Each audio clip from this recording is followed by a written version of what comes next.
Reciban nuestros saludos al tiempo que abrimos una nueva página para las investigaciones de esta semana. Los recientes casos de muerte que involucran a agentes policiales han generado una indignación colectiva que, si bien es una condena social de valor, no hace expedientes. Los expedientes se hacen en la justicia, pero observar lo que ocurre en justicia con muchos de los casos que con pruebas exhiben a agentes del orden como criminales es escandaloso. Esta semana hemos investigado uno de los expedientes de mayor ruido policial en los últimos años: la muerte de David Vicioso, un joven autista muerto en una escena de intervención policial en Santiago y cuyo caso, para vergüenza pública, acaba de recibir como sentencia el descargo del agente acusado de disparar. Desde las 2 de la tarde, dos vehículos en las esquinas de las calles Peatón 1, esquina calle 1 y esquina calle 12, estaban parqueados en lo que parecían ser clientes de una banca de apuestas cercana, la banca Coffee Sport. Pasaron cerca de 3 horas, cuando a las 5:45 se ve pasar una jipeta color negro marca Honda modelo CRB y es emboscada por los dos vehículos antes parqueados. 3 policías salen armados del carro blanco por su parte frontal. No puede seguir hacia adelante. Intenta dar reversa y choca con un vehículo que forma parte de la coartada. Una supuesta operación de inteligencia policial. El conductor permanece dentro. En segundos se producen varios disparos. El hombre sale herido y camina hasta llegar a unos 30 metros. Para ese momento, un hombre con pantalón jean y camiseta azul le dispara varias veces para rematar. El hombre muere en la escena. Se trataba de Lenny José Ángeles Quesada, una persona con antecedentes en la justicia por asuntos de drogas. Había sido llevado hasta ahí, en una emboscada por una mujer que lo acompañaba. En realidad, era oriundo de Licey al Medio, a 22 kilómetros de ese lugar. Porque eso fue algo terrible, esa incertidumbre, nunca había pasado una cosa tan fuerte en ese lugar, y eso fue algo inesperado. Nadie pensaba que iba a ocurrir ese evento, de tantos disparos que se cometieron ese día, y los policías disparaban para que nadie se metiera, porque como fue un horario donde era concurrido el tráfico de personas, ellos comenzaron a disparar al aire. Los archivos del 16 de septiembre del 2016 dan cuenta que se produjo un tiroteo que dejó abrumado todo el entorno. Según testigos, los policías vociferaban "tránquense" a los vecinos con intimidantes disparos al aire. Eso era como una vaquerada. Dispararon hacia las casas. Todavía semanas después se encontraron muestras de proyectiles, evidencias de casquillos. Las personas se escondieron, se metieron para sus casas, trancaron las puertas, se tiraron al suelo. El cuerpo sin vida de Lenny José Ángeles Quesada permanecía en la escena y a pocos metros, en la banca Coffee Sport, una banquera llena de miedo se encontraba junto a David Vicioso Núñez. Mi familiar estaba frente a la banca Coffee Sport. Él acudía todos los días de forma regular porque, como él era una persona especial, él sufría de autismo, él tenía una mecánica de todos los días en un horario hacer las mismas cosas. David era un joven de 32 años con diagnóstico de autismo. Narra que no cerraron la puerta por temor a un disparo y decidieron arrojarse al suelo. Él está en el suelo y alguien dice, hay uno adentro. Y él le dice a ella, ay, a mí, me están llamando, a mí.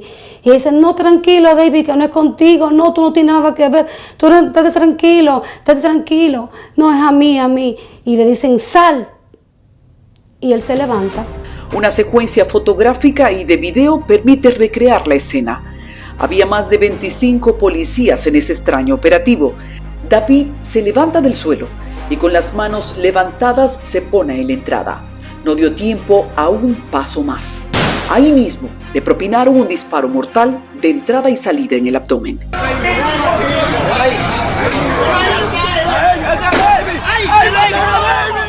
Él era alto, él tenía casi 6 pies, 5'9" más o menos. Y él se queda llorando, mirando hacia la casa de mi tía, que queda frente a frente a la banca Coffee Sport. Él llora. Y mi prima, que está en la habitación, cuando ve por la ventana que él está parado, ¡ay, es David! Sale corriendo y se queda en la calle. Ahí es interceptada, le ponen una pistola en la barriga y lamentablemente se hace pipí del miedo. No dejaron que se le acercara a nadie. Y él la mira y segundos después cae tendido al suelo porque le disparan. David murió en el acto, producto de la soberbia policial. Una bala explosiva detonó destruyendo sus órganos, lo que desató una furia colectiva contra la policía. Nosotros queremos entrar a ver qué es lo que pasa y un vecino se entra y le dieron un cachazo, lo partieron, se lo quieren llevar preso, lo montan en el vehículo porque él fue a auxiliarlo, porque cuando él cae, él se mueve, él cree que estaba vivo y era sus últimos instantes de vida. O sea que el cuerpo cuando fallece hay músculos que todavía siguen moviéndose y él pensaba que podía salvarlo. Más de una docena de protestas, un país completo reclamando justicia, un vecindario atemorizado y un expediente que para arrancar tenía múltiples pruebas en contra de los policías que actuaron aquel día en el sector Ensanche Libertad de Santiago frente a un gran número de personas. Todavía es algo que yo no he asimilado. Yo estoy aquí y estoy contando esto y estoy engranojada porque todavía yo no he superado esa muerte. Aparte de que era una persona inocente, es quién era David. David era un autista y desde que él nació le tenía miedo a la policía.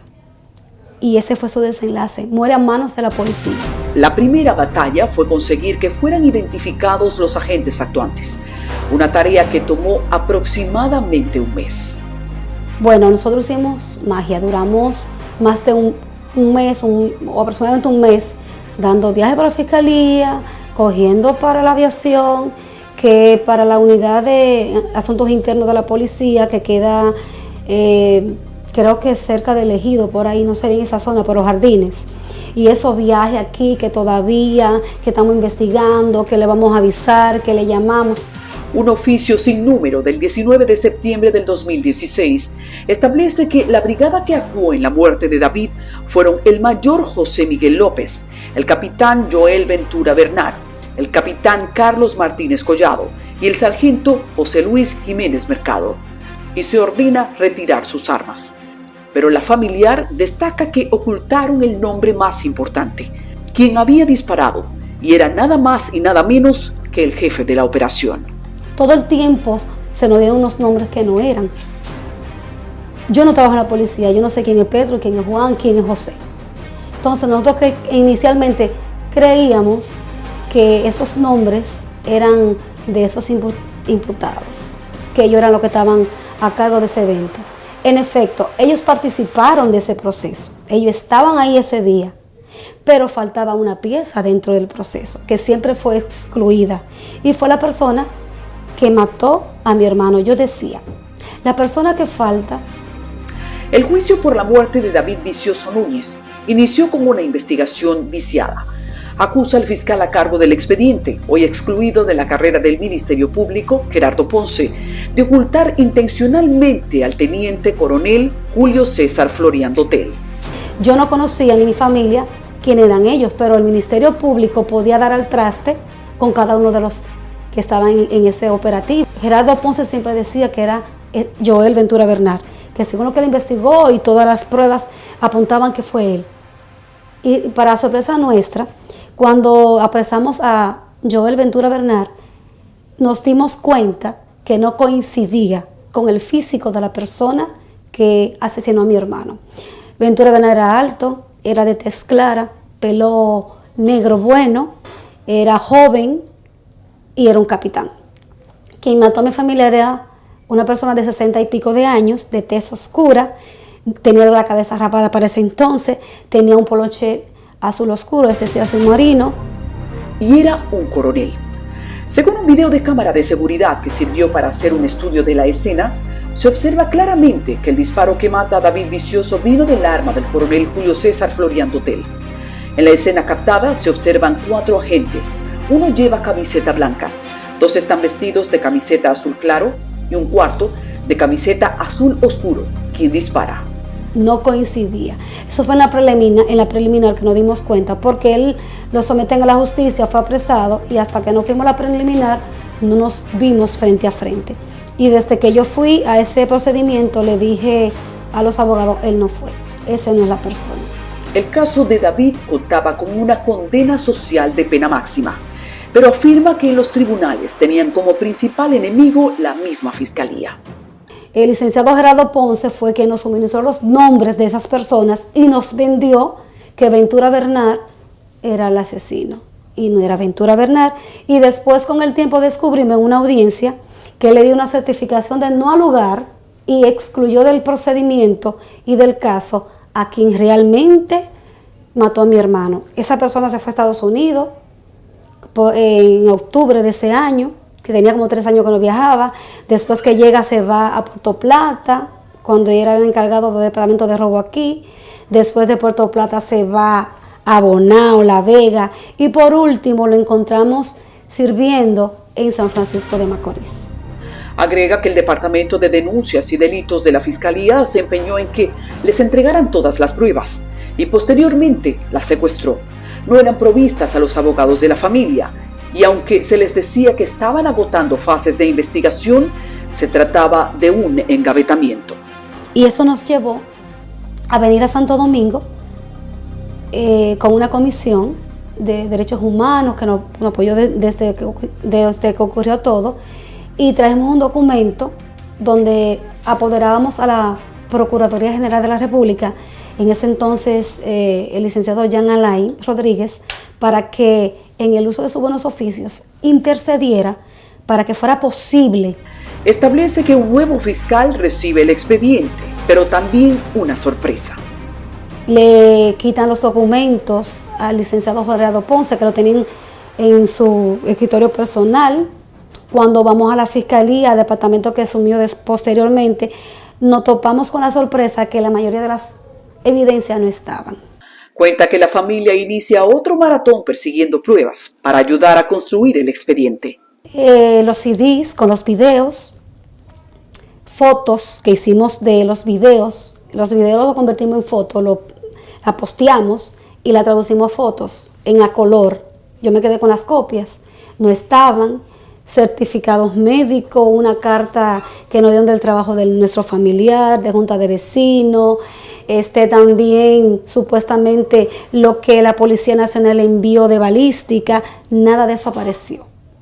Y la persona que asumió, que fue la doctora Aura Celeste, tuvo una disputa con el licenciado, que yo escenifiqué eso, porque ¿dónde estaban esos documentos si él estaba llevando el caso? La investigación estableció que aunque la brigada policial estaba compuesta por el mayor José Miguel López, el capitán Joel Ventura Bernard, el capitán Carlos Martínez Collado y el sargento José Luis Jiménez Mercado, ninguno tuvo una participación directa en la muerte, y que el disparo que mató a David provino del teniente coronel Julio César Florian Dotel, quien fue el único contra quien se formalizó la acusación.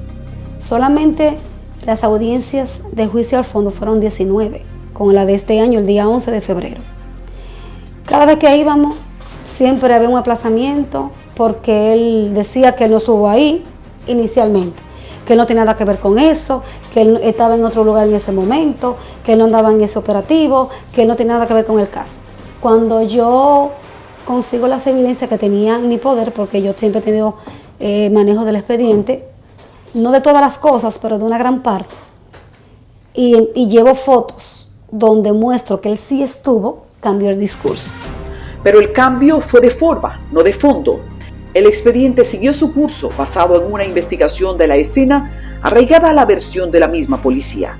La cronología de los hechos de ese día señala que la policía se presentó al llamado de un supuesto atraco y que el disparo que quitó la vida de David Vicioso vino del arma del delincuente atracador, refiriéndose al hombre emboscado a las 5:45 de la tarde ese 16 de septiembre del 2016. Eso no fue así. Horas antes habían 2 vehículos estacionados, uno al lado de la casa de mi tía y otro a una esquina, donde pensaban las personas que eran jugadores de la banca de pelota. Y sorpresa de la comunidad, cuando ellos salen también a disparar. Uno vestido de civil y otro con uniforme del CRIM. Las actas de audiencia dan cuenta de que el juicio contra el coronel Julio César Florian Dotel fue un desfile de abogados. El imputado se presentó en más de 10 ocasiones con abogados distintos que pedían aplazamientos porque alegadamente no conocían el caso, lo que se convirtió en un juego de dilación. El tribunal completo fue recusado en más de una ocasión. Los jueces advirtieron de un ejercicio temerario y salió a la luz en varias fases del juicio que se había dado persecución e intimidación tanto a fiscales como jueces que en un momento exhibieron miedo. Para la familia de David Vicioso, el juicio fue más que vivir el dolor de una muerte, también enfrentarse con el poder policial traducido en la justicia. Su queja principal es el respaldo y contubernio de fiscales a patrullas criminales. Por eso, al regreso, les decimos por qué.